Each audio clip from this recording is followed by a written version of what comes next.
Alam po niyo mga kapatid, pag-usapan po natin itong ginagawang panlilinlang, no? O paninira nitong si Eli Soriano ng MCGI dito sa mga papa sa Roma, lalong-lalo na sa ating mga kaparian.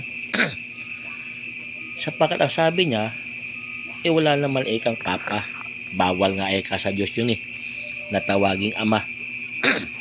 No? Kaya kinukundina niya yung pagkakaroon natin ng mga papa at pagkakaroon natin ng mga pare o yung tinatawag natin yung father. Ang ginagamit niyang talata rito para tayo ay matinag sa ating pananampalataya at paniniwala, itong Mateo 23:9.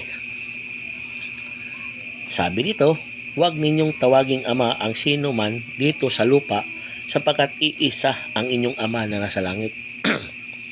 Kaya wala eka yan, yung mga papa niyan, wala, bawal eka sa Diyos yan, bawal ni Kristo yan. Ha? Kung siya ang magsasabi, bawal.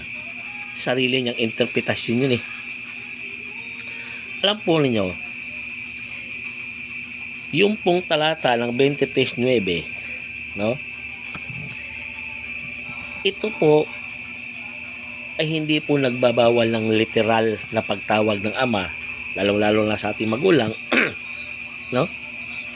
Hindi po ito literal na pagbabawal. Ito po ay isang babala laban sa pagbibigay ng karangalan na para lamang sa Diyos.